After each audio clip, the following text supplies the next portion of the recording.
Hello!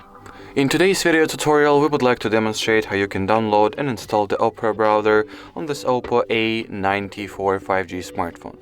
So first of all, you want to open up the Google Play Store.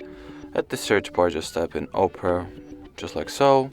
Next, tap on the green install button and wait for the application to get downloaded and installed respectively. As you can see now, it usually does not take a lot of time, so we will simply wait.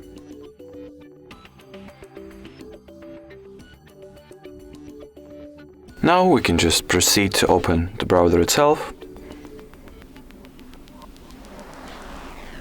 Here, tap on the continue button.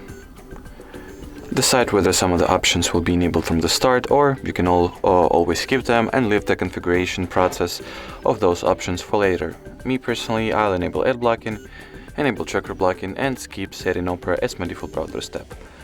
At this final page, you are able to customize the permissions and accesses that the Opera is going to be granted with, or you can just allow everything it needs and start using the browser.